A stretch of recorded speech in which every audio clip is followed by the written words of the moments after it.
The night sky above the alien world was silent.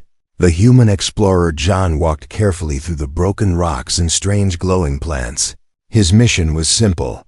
He had to collect rare minerals for the colony ship, but something about this place made him feel uneasy. The air was thin, the stars too bright, and the ground seemed to whisper when he stepped on it. John was not afraid of danger. He had seen many worlds before. Yet tonight, he felt eyes watching him. He carried his scanner, checking for life signals. The screen showed nothing, only empty caves and strange radiation. Still, he felt he was not alone. He entered a narrow cave, the walls shining with green crystals. The silence pressed against his ears. Every sound of his boots echoed like thunder in the emptiness. He thought about leaving, but curiosity pulled him deeper. He wanted to finish the job quickly, maybe. Then the strange feeling in his chest would go away. Then it happened. A voice, so soft it felt like a dream, whispered in the dark, "Please, human, pretend to be my daddy for just one day." John froze. His breath caught in his throat. He spun around, flashlight cutting through the shadows. There was nothing there, only rocks and glowing moss. The voice came again, trembling and full of sadness. "Please, Daddy." His heart raced. He was sure he was alone, yet the voice was real. It was not the sound of a machine or echo. It was the sound of a child. He followed the whisper deeper into the cave. His scanner flickered, then went blank. The technology failed, as if the cave itself wanted him blind. John walked slowly, every step heavy. His light revealed a small figure curled in the corner. It was a girl, but not human. Her skin was pale blue, glowing softly like moonlight. Her eyes, wide and shining with silver light, looked up at him. Tears rolled down her cheeks as she whispered again, "Daddy, please don't go." John's body froze, his mind racing. Who was this child? Why was she here, all alone on a dead planet? And why did she call him Daddy? His hand tightened on the flashlight, but his heart softened when he saw her trembling. Her tiny hands clutched a broken pendant, glowing faintly like a star. She held it to her chest as if it was the only thing keeping her alive. John knelt slowly, keeping his voice calm. "I am not your father," he said, but the girl only shook. Her head, her lips trembled as she whispered, "Please, just for one day, be my daddy." The words cut through him like a blade. There was pain in her eyes, but also hope, a desperate hope that he could not ignore. The cave rumbled softly, as if the planet itself listened to her plea. John looked around, suddenly feeling the weight of danger. Something was wrong. This child was not just lost. She was abandoned, left behind for a reason. And now she had chosen him, a stranger, to protect her. Why? What was she hiding? What was he walking into? The girl crawled closer, reaching for his hand. Her skin was cold but soft. Her small voice shook as she said, "They promised to come back, but they never did. I waited so long, Daddy." John felt his chest tighten. The sadness in her voice was heavier than any weapon. He could walk away, leave her, finish his mission, and return to the ship. But his human heart would not let him. Something inside told him that if he left, she would vanish into the shadows forever. The cave grew darker. The light from his lamp flickered. Strange sounds echoed from deep inside, like claws scratching on stone. The girl's eyes widened with fear. "They are coming," she whispered, hiding behind him. John felt the air turn colder, the ground shaking under his boots. Something dangerous was moving in the dark, something that wanted the girl. And maybe him too. John gritted his teeth. He did not understand why this alien child called him Daddy, but he understood one thing: she was in danger, and now so was he. The silence of the planet was gone, replaced with a growing sound of dread. John knew that his life had just changed. This was no longer a simple mission for minerals. This was the beginning of something bigger, something that would test his courage. And it all started with one whisper in the dark: "Please, human, pretend to be my daddy for just one day." ***. John's heart beat fast as the little alien girl held his hand. Her silver eyes did not blink, as if she feared he would vanish if she looked away. The cave walls pulsed with faint green light, shadows stretching like long fingers. The air was heavy, and every breath felt thick. John whispered, "Who are you?" But the girl only clutched tighter. Her voice was soft and broken. "I am alone. I waited for my father. He did not come back, please, just for one day, pretend." To be him, John felt the words sink into his bones. He had traveled across many worlds, met strange life, fought storms and machines, but never had he heard a request like this, to pretend to be a father for one day. Why only one day, he wondered. Why not forever? Or at least until she was safe. Something was strange, something she was not telling. The girl pulled him deeper into the cave. Her bare feet light on the stone. John hesitated but followed, his lamp throwing trembling shadows across the walls. The air smelled of dust and metal, mixed with something sharp like burned wires. The girl pointed to a corner where old carvings glowed faintly. Figures etched into stone, tall beings with glowing eyes holding hands with smaller ones. "They are my people," she whispered. "They left. They said they would come back, but they never did. I waited. I called. I cried. No one came." Her voice cracked, and John felt his chest tighten. It was not just her words, it was the loneliness in them. He asked gently, "Why me? Why do you call me Daddy?" The girl looked up. Her silver eyes filled with tears.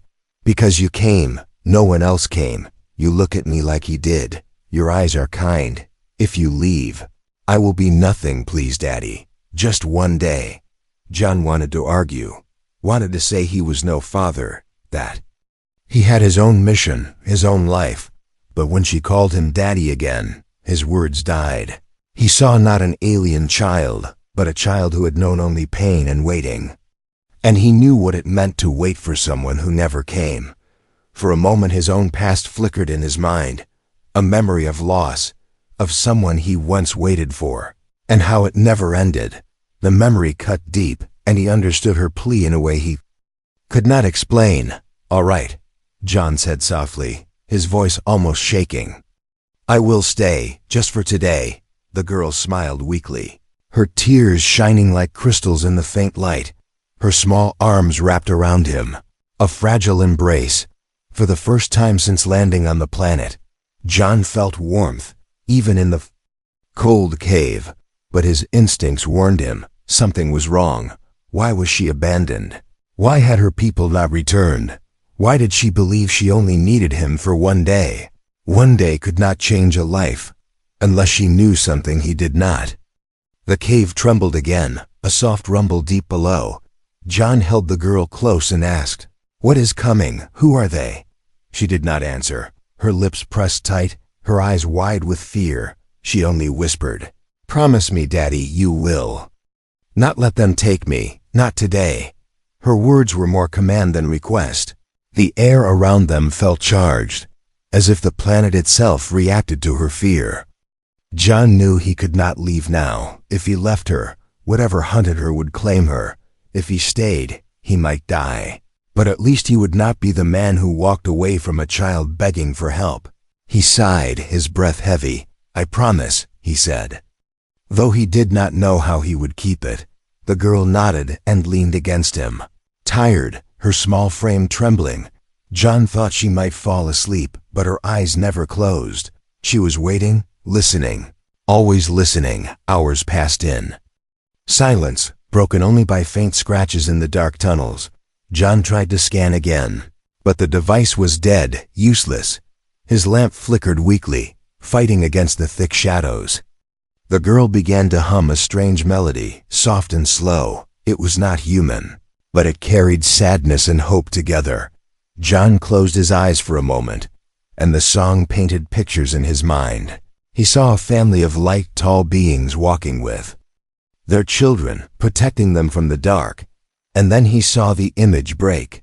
The family leaving, the child left behind, crying, calling, forgotten.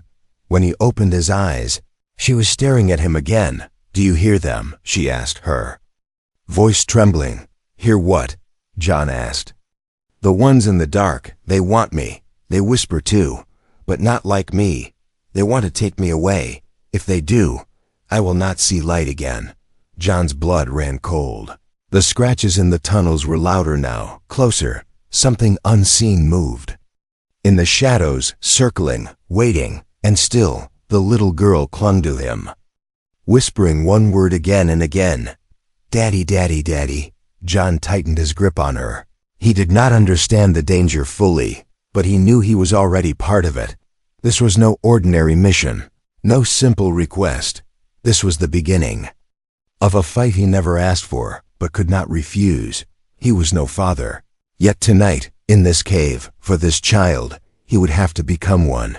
And as the whispers in the dark grew louder, John realized the strange request was not simple at all. It was a chain that bound his fate to hers, and maybe to something far bigger than either of them. Asterisk. The cave was no longer silent. The scratching sound grew louder, crawling through the stone like nails on glass. John held the girl close, his lamp shaking in his hand. He could not see far, but he could feel the air move as if something large slid against the walls. The child buried her face in his chest, whispering, "They are here, Daddy, they are here." John forced himself to stay calm. He whispered back, "Who are they? What do they want?" Her small voice trembled. "They want me. They always wanted me. That is why my people left me. They thought I would be safe here. But the dark ones always find me." Her words hit him harder than the echoing scratches. She was not just abandoned, she was hidden, like a secret someone wanted to erase. The light flickered again. For a second the cave plunged into black. In that brief darkness John heard another sound. Not just scratching, but breathing, heavy, broken, animal-like. It was close, too close. He swung the flashlight, its beam catching the edges of a moving shadow. The figure slipped back into the dark before he could see its shape.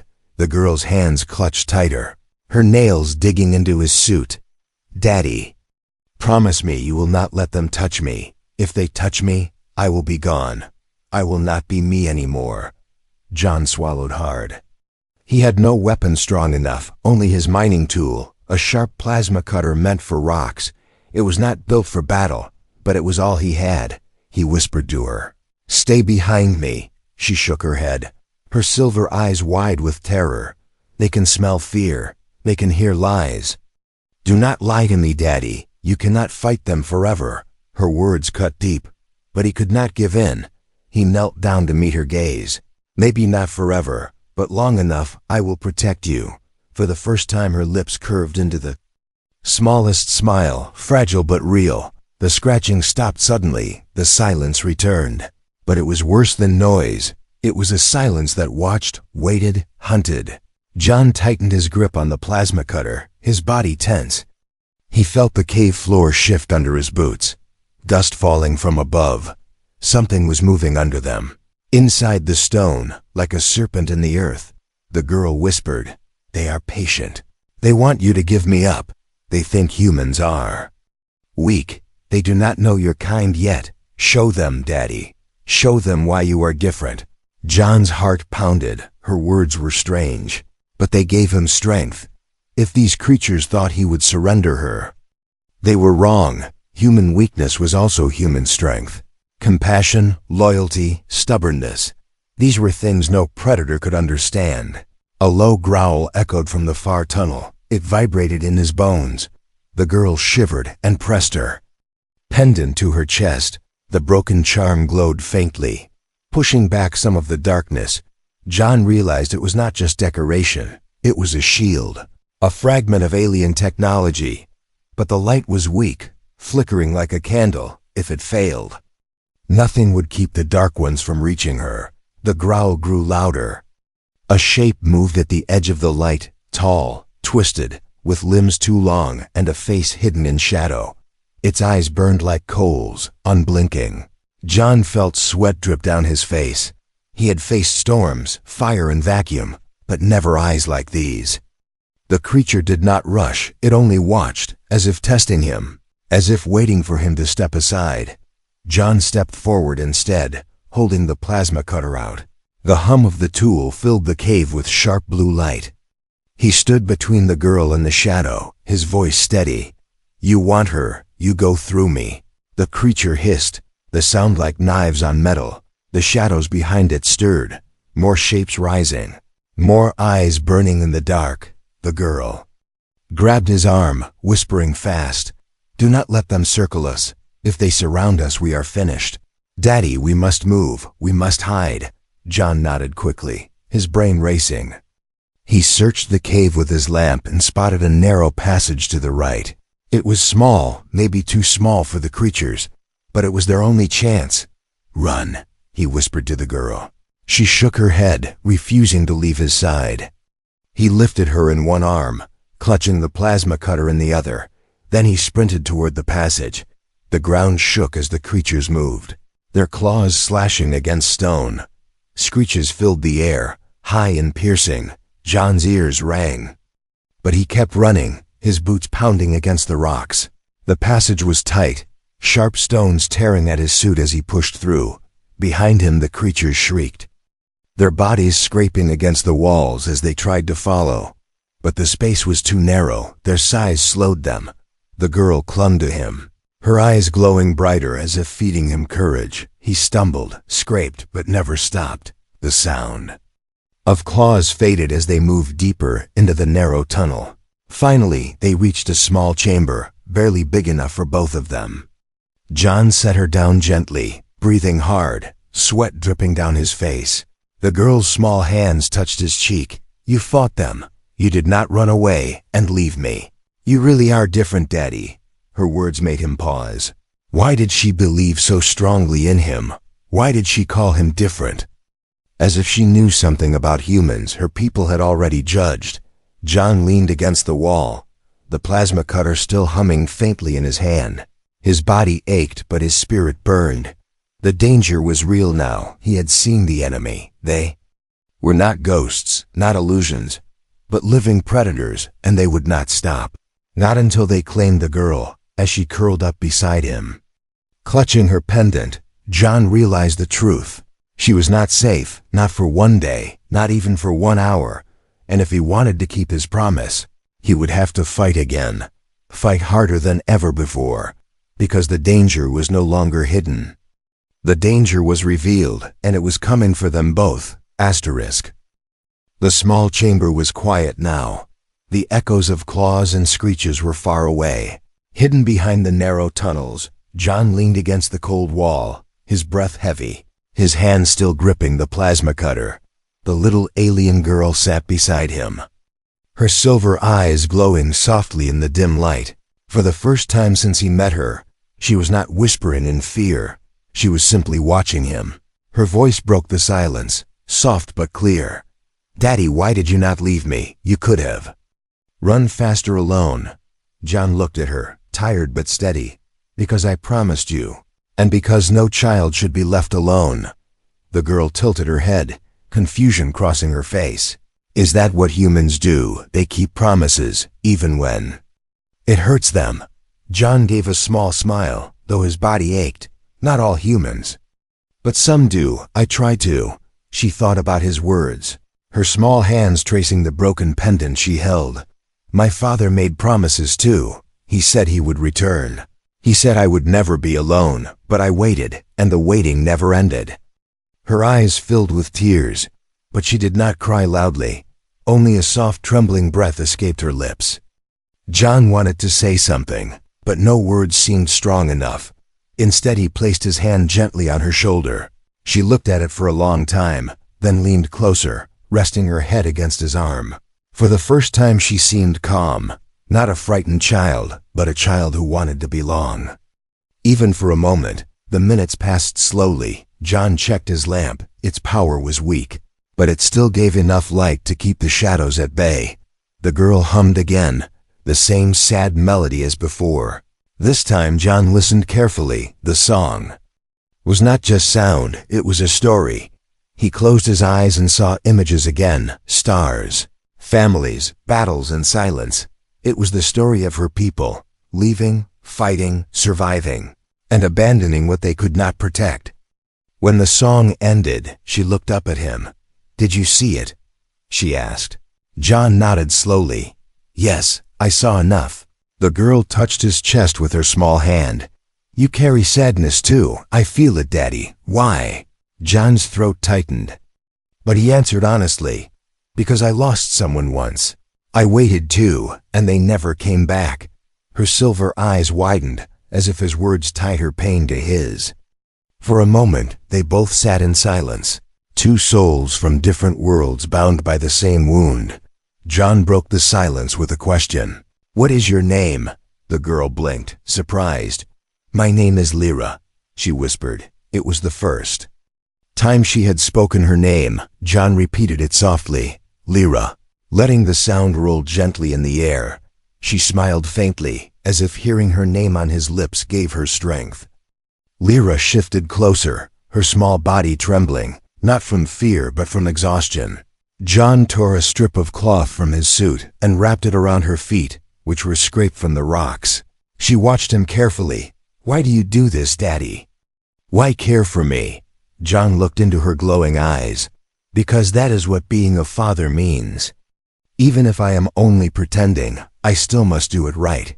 Her lips curved into a shy smile, one that made her look less alien and more like any child in need of love. The chamber was too quiet, and John knew they could not stay forever still. For a while, they shared small moments. He gave her a ration bar from his pack. She sniffed it, laughed softly, and said, "It smells like rocks," but when she bit it, her eyes widened and she whispered, "It tastes like stars." John laughed, the sound echoing warmly in the cold chamber. It was the first laugh he had given on this planet, and it surprised even him. Lyra reached out and touched his wrist device. It flickered weakly, trying to restart. Her small fingers glowed faintly as she whispered words in her own language. The device sparked, then showed a dim map of the caves. John stared, shocked. "You fixed it," he said. She giggled softly. "I listened to the machine. It was only sleeping. I told it to wake up." Her innocence mixed with strange power. And John realized she was not just a lost child. There was something special about her, something that made the Dark Ones hunt her. The thought chilled him, but he kept it hidden. For now, all that mattered was keeping her calm, keeping her safe. She leaned against him again, whispering softly, "Maybe you are not pretending. Maybe you are my daddy, at least in this moment." John did not answer, his throat too tight. Instead, he placed his arm gently around her. He felt her breathing slow, her small body finally relaxing into sleep. John sat awake, staring at the weak light of his lamp. He knew danger still hunted them. The creatures would not give up, but he also knew something had changed. This was no longer just about survival. It was about a bond fragile but real, forged in fear and in kindness, a bond that gave him strength he did not know he had. Darkness outside the chamber whispered again. Claws dragged against stone, testing, waiting, but inside, for one brief moment, there was peace. A human and an alien child sitting together, sharing warmth in a cold world, bonding not by blood, but by promise. And John knew, whatever came next, he could not let her go. John woke to the sound of stone breaking. The chamber trembled, dust falling from the ceiling like soft rain. He sat up quickly, his plasma cutter already in his hand. Beside him, Lyra stirred, her silver eyes opening wide with fear before she even asked, "They found us, Daddy. They are here." The scratching was no longer distant. It was close, sharp, and violent. The Dark Ones were no longer waiting, no longer testing. They were coming, and this time they would not stop. John pulled Lyra to her feet, his voice firm. "Stay behind me, no matter what happens." The narrow passage that once kept them safe now betrayed them. Shadows filled the tunnel, crawling closer. A pair of glowing red eyes appeared first, then another and another, until the chamber glowed with their fire. The creatures stepped forward, tall and twisted, their limbs bent wrong, their bodies dripping with black ash like dust. They hissed, the sound echoing like broken metal. Lyra clutched her pendant tight, its faint light glowing against the darkness. She whispered in a trembling voice. "They want me because of this, because of what I carry. They will not stop until it is theirs." John glanced at the small glowing shard in her hands. It was not just a memory of her father. It was something powerful, something dangerous. He whispered, "What is it, Lyra?" Her lips trembled. "A seed of light. My people said it would. Protect me, but alone I am too small, too weak. If they take it, they will use it to bring only darkness." John's grip tightened on the plasma cutter. He looked at the red eyes closing in and felt the weight of her words. This was bigger than one child. This was about something the Dark Ones wanted for their own hunger. But he also knew none of that mattered to him right now. All that mattered was keeping his promise. She asked for one day as her father, and that meant he would fight. Even if it killed him. The first creature lunged forward, its claws slashing the air. John swung the plasma cutter, its blade of blue light slicing across the creature's arm. The beast shrieked, black smoke pouring from the wound. But it did not fall, it only grew angrier. The others hissed louder, their bodies pressing closer into the chamber. "Daddy!" Lyra cried, her voice shaking. "There are too many." John's breath came fast. Sweat dripping down his face, he shouted, "Then we make them afraid." With every swing he fought not with skill, but with stubborn strength. The plasma cutter burned through shadows, carving blue light in the darkness. Each strike echoed like thunder. Each hiss of the beasts answered with fury. But still, they pushed forward, claws scraping stone, eyes burning brighter, the chamber filled with the sound of battle. Lyra pressed herself against the wall, tears in her glowing eyes. She whispered words in her alien tongue, her pendant pulsing with faint energy. The glow spread across the stone, creating a thin barrier of silver light. It slowed the creatures, their claws scratching against the shining wall. But the light flickered, weak and unstable. John saw it failing. He realized they could not hold the chamber much longer. He shouted to Lyra, "Where is the way out? Tell me now." She pointed to a small opening near the back, half hidden by stone. "It leads deeper, but it is dangerous. Even I do not know what is there." John slashed his cutter across another beast, forcing it back. "We don't have a choice." He growled. He grabbed Lyra's hand and pulled her toward the opening. The creatures roared, their claws tearing against the silver barrier until cracks of darkness spread through the light. The chamber shook as if the planet itself was crying out. Rocks fell, smashing against the ground. John pushed Lyra through the narrow gap, then turned to face the creatures one last time. He raised his cutter high, shouting, "You want her? Come and get her." The beasts lunged as one, a storm of claws and hissing rage. John swung with all his strength, the plasma cutter blazing like a sun in the cave. The light clashed with shadows, sparks raining down. The force shook the chamber, dust exploding. Everywhere, Lyra cried out, her hand reaching for him through the crack in the wall. "Daddy, come please." John turned, leaping through the opening just as the silver barrier shattered. The creatures roared, their voices shaking the stone. As the tunnel collapsed behind them, darkness swallowed the chamber, sealing the path with falling rock. John landed hard, pulling Lyra close. They lay in the dirt, breathing hard, dust filling the air. Behind them, the roars faded, trapped for now. But John knew this was not victory. It was only survival. Lyra clung to him, her small body trembling. Her voice broke. "You fought them like no one else ever has. You stood like my father once did. You did not run. You are human, but you are strong, stronger than they thought." John held her close, his chest heaving with each breath. He did not feel strong, only tired. But looking at her silver eyes, he knew he had to keep going. She needed him, and for this one day, he would not fail her. The tunnel ahead stretched into darkness. Where it led, he did not know. But the enemy was behind them, and time was running short. John stood, lifting Lyra to her feet. "We keep moving," he said. His voice was calm but sharp. Because now he understood. The enemy was not just shadows in a cave. The enemy was a force that would chase them across this world, across any world, and no matter where they ran, the enemy would appear again. Asterisk. The tunnel stretched into darkness. John held Lyra's hand as they walked, his steps heavy but steady. The air was colder here, each breath like ice in his lungs behind them.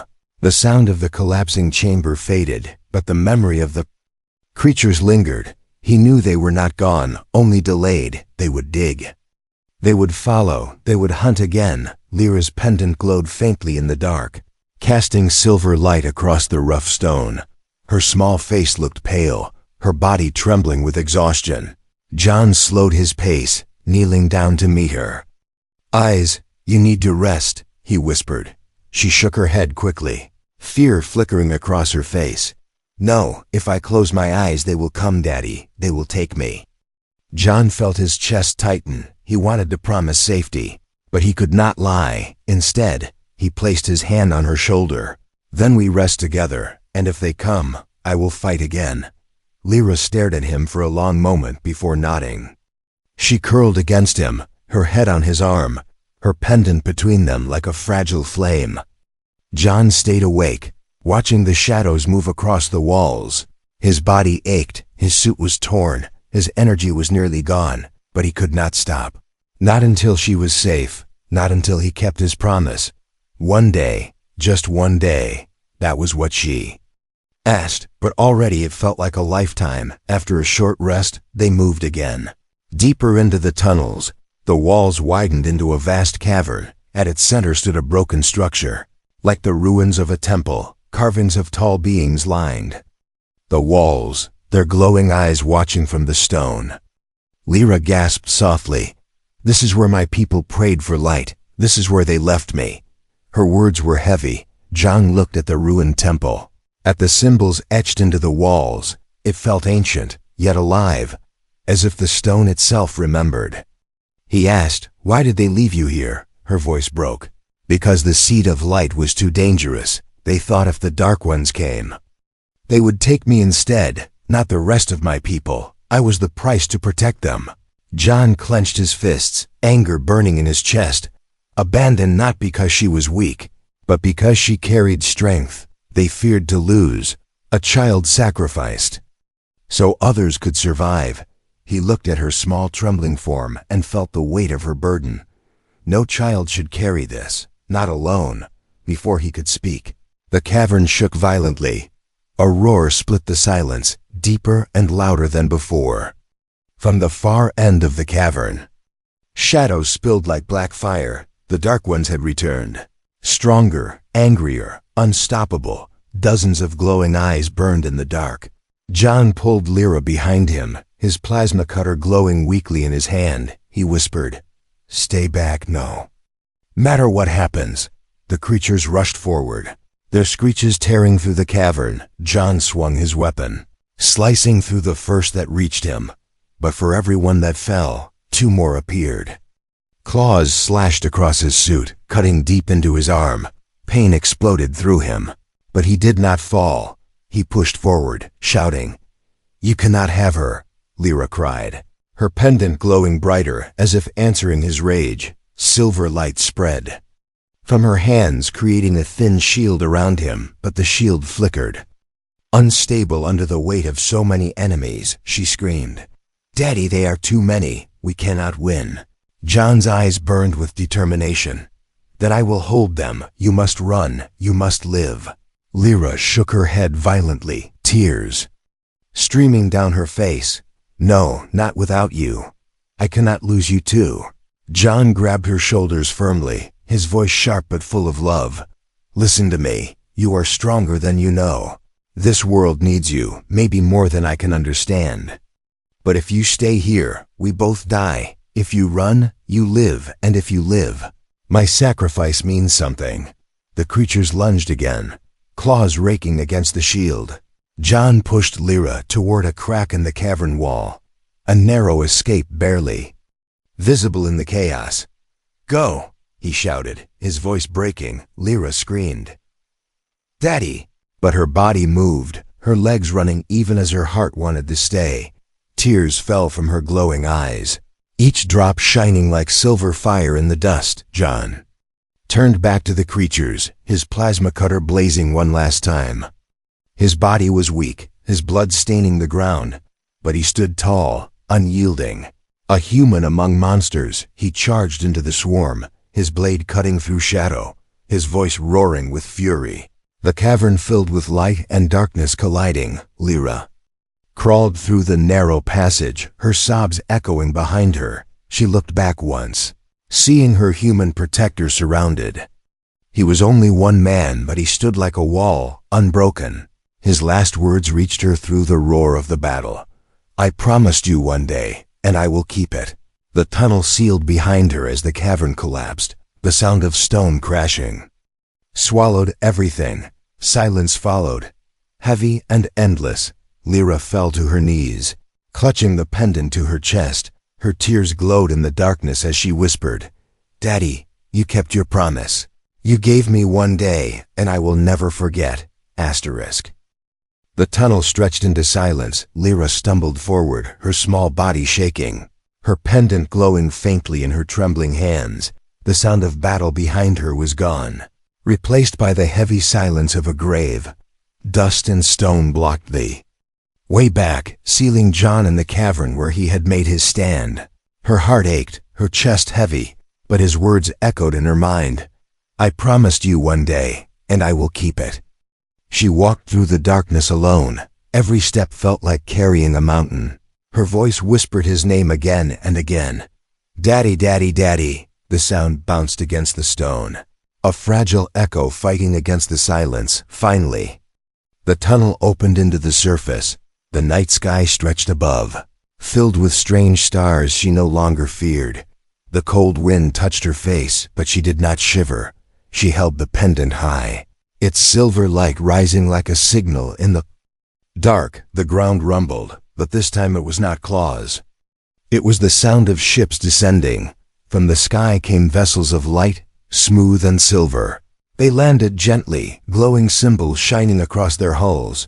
Tall figures stepped out, their eyes glowing with the same silver light as hers. Her people had returned. Lyra's breath caught in her throat, tears filling her eyes. She wanted to run to them, but her feet would not move. The tallest of them approached, his voice calm and heavy. "Child, you survived." Lyra stared at him with wide eyes, her voice trembling with pain.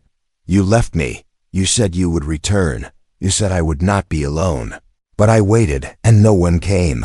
Her words were sharp, breaking like glass in the cold air. The tall figure lowered his head. "We left you because the Dark Ones hunted the seed of light. If they captured it, all of us would fall. Your father made a choice.